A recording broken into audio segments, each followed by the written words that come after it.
MK channel சார்பாக அனைவருக்கும் வணக்கம். நாம ஈசனின் திருவிளையாடல் கதைகளை ஒவ்வொன்னா பார்த்துட்டு வரோம் இல்லையா? அந்த வரிசையில இன்னைக்கு நம்ம பார்க்க போவது திருவிளையாடல் கதைகளின் 3வது படலமான திருநகரம் கண்ட படலம். பார்க்கலாமா? இந்த தலைப்பிலேயே இந்த படலத்தோட கதை இருக்குங்க. அது என்னன்னா, திருநகரம் கண்ட படலம், அதாவது அழகான ஒரு நகரத்தை கண்டெடுத்த படலம். இந்த கதையின் ஆரம்பமே திருவிளையாடல் புராணத்தின் முதல் படலத்துல இருந்து தாங்க தொடங்குது. அதாவது முதல் படலமான இந்திரன் பழி தீர்த்த படலத்தில் இந்திரன் தேவகுருவான பிரகஸ்பதியை வணங்காத குற்றத்திற்காக பெற்ற சாபத்தை நீக்க பூமிக்கு வந்து கடம்பவனத்தில் ஒரு அழகான சொக்கலிங்க திருமேனியை பிரதிஷ்டை செஞ்சு வணங்கி சாபம் நீங்க பெற்றான் இல்லையா? அந்த சொக்கநாத பெருமான் ஆலயம் அங்க கடம்பவனத்துக்குள்ள இருக்குது. அந்த ஆலயத்தை மக்கள் வழிபாட்டிற்காக வர வைக்கணும். அதற்காக ஈசன் நிகழ்த்திய திருவிளையாடல் தான் இது. இப்ப நம்ம பார்க்கும் மதுரை இயற்கையா உருவானது இல்லைங்க. அது உருவாக்கப்பட்ட ஒரு நகரம். உருவாக்குனது யாரு? ஈசன். எப்படி, யார் மூலமாக இந்த திருவிளையாடலை நிகழ்த்தினாரு பார்க்கலாமா? ஈசனின் முதல் திருவிளையாடலால் வெளிப்பட்ட சொக்கநாத பெருமான் வீட்டில் இருந்தாரே, அந்த கடம்பவனத்திற்கு கிழக்கே மணவூர் என்ற ஒரு நகர் இருந்தது. அந்த நகரத்தை தலைநகராக கொண்டு குலசேகரன் என்ற பாண்டிய மன்னன் ஆட்சி செஞ்சுட்டு வந்தாரு. அந்த மணவூரில் தனஞ்சயன் என்ற ஒரு வணிகர் வாழ்ந்து வந்தாரு. இவரு மிகப்பெரிய சிவபக்தர். இவர் ஒரு முறை வெளியூருக்கு வியாபார விஷயமா கிளம்பி போறாரு. அங்க தன்னோட வியாபாரத்தை எல்லாம் முடிச்சுக்கிட்டு ஊருக்கு போலாம் அப்படின்னு கடம்பவனத்துக்குள்ள புகுந்து வீடு நோக்கி நடக்கிறாரு. அப்போ சூரியன் மறைந்து இருள் சூழ தொடங்கிடுச்சு. காட்டுக்குள்ள பாதையே தெரியாத அளவுக்கு இருட்டாகிடுது. இவருக்கு என்ன செய்யறதுன்னு ஒண்ணுமே புரியல. கொஞ்ச நேரம் அப்படியே நின்னுடுறாரு. அதுக்கப்புறம், என் பெருமானே ஈஸ்வரா, நீதான் எனக்கு துணையா வரணும் அப்படின்னு வேண்டிக்கிட்டே நடக்க தொடங்குறாரு. அப்போ என்ன ஒரு ஆச்சரியம்! மின்னல் வெட்டினார் போல ஒரு இடத்துல மட்டும் பயங்கர வெளிச்சம். அதை பார்த்ததும் இவரு வெளிச்சம் வந்த திசையை நோக்கி நடக்கிறாரு. அங்க இந்திரனால உருவாக்கி சென்ற சொக்கநாத பெருமான் ஆலயத்தை அஷ்டதிக் கஜங்கள் எனப்படும் 8 யானைகள் கொண்ட அழகான விமானம் தாங்க கம்பீரமா அந்த ஆலயம் நிக்குது. உள்ள சொக்கநாத பெருமான் அப்படியே ஜொலிச்சுக்கிட்டே இருக்காரு. இந்த கோவில் இங்க எப்படி வந்தது, யார் கட்டினது அப்படின்னு தனஞ்சயனுக்கு ஒரே குழப்பம். இந்திரனால உருவாக்கப்பட்ட கோவில் இது அப்படின்னு அவரால் எப்படிங்க உணர முடியும்? பக்கத்துல இருக்கிற குளத்துல பார்த்தா பொற்றாமரைகள் பூத்து கிடக்குது. என்னடா இது, காட்டுக்குள்ள அழகான கோவில் இருக்கு, குளத்துல என்னடானா தங்கத்துல தாமரை மலர்கள் பூத்து கிடக்கு அப்படின்னு இவருக்கு குழப்பத்துக்கு மேல குழப்பம். ஓஹோ, இந்த தங்க தாமரைகளோட மேல இருந்து வர ஒளி கீட்டுதான் இங்க வெளிச்சமா இருக்குதா அப்படின்னு நினைச்சுக்கிட்டே சொக்கநாதரை பக்தியோட வணங்குறாரு. சரி, நாம இன்னைக்கு ராத்திரி இங்கேயே தங்கிடலாம் அப்படின்னு முடிவெடுத்து அங்கேயே தங்கிடுறாரு. தனஞ்சயன் அங்க தங்கினாரே, அன்னைக்கு சோமவாரம், அதாவது திங்கட்கிழமை. அதனால தேவர்கள் அன்னைக்கு ராத்திரி அங்க சொக்கநாத பெருமான வழிபடுவதற்காக வராங்க. இங்க திடீர்னு மேலதாளங்கள் முழங்குற சத்தம் கேக்குது.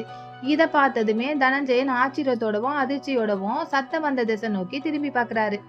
அங்க பார்த்தா ஏராளமானவங்க பட்டாடைகள் பல பழக்க உடுத்திக்கிட்டு தலையில கிரீடங்களை வச்சுக்கிட்டு பூஜை பொருட்களை தங்க தாம்பாளத்தை சுமந்தபடி வந்துட்டு இருந்தாங்க. வந்து சொக்கலிங்க பெருமானுக்கு அவங்க எல்லாம் பூஜை செய்ய ஆரம்பிச்சாங்க. அப்பதான் தனஞ்சயனுக்கு அவங்க தேவர்களா இருப்பாங்களோ அப்படின்ற எண்ணம் வந்தது. பரவாயில்லையே, வானத்துல இருக்கிற தேவர்களை பாக்குற பாக்கியம் எனக்கு கிடைச்சதே, அதிலும் அவங்க சிவபூஜை செய்யறத பாக்குறதுக்கு நான் எவ்வளவு பாக்கியம் செஞ்சிருக்கணும்னு நினைச்சு ரொம்ப சந்தோஷப்பட்டாரு. சில தேவர்கள் என்ன செய்யறாங்க, பொற்றாமரை குளத்துல இறங்கி பூ பறிக்கிறாங்க. தனஞ்சயனும் தனக்கே தெரியாம அந்த குளத்துக்குள்ள இறங்கி அவங்களுக்கு பூ பறிச்சு கொடுத்து உதவுனாரு. அவங்க பூஜை முடிஞ்சதும் தேவர்கள் எல்லாம் அங்கிருந்து கிளம்பி போயிட்டாங்க.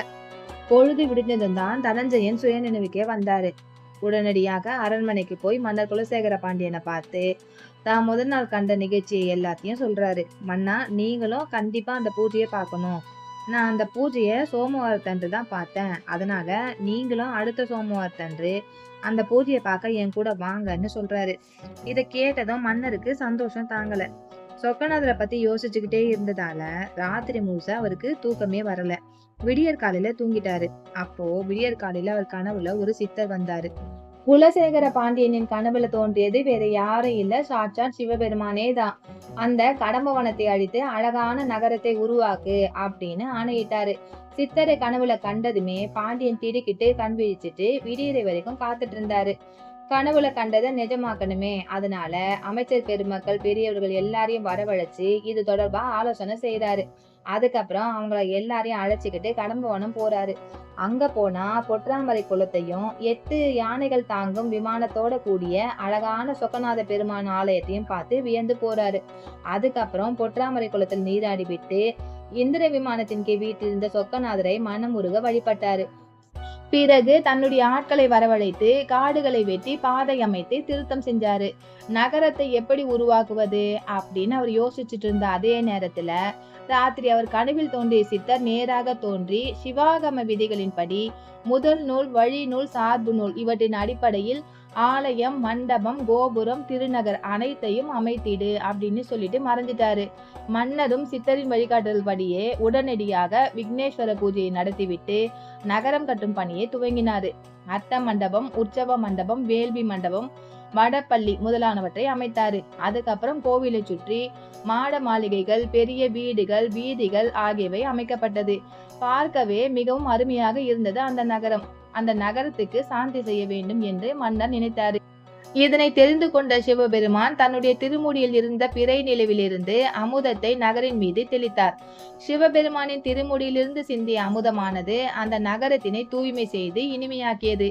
இவ்வாறு இறைவனின் கருணையால் அமுதம் சிந்தி மதுரமாகிய தன்மையை பெற்றதால் தான் குலசேகர பாண்டியன் உருவாக்கிய இந்த நகரம் மதுரை என்று அழைக்கப்பட்டது.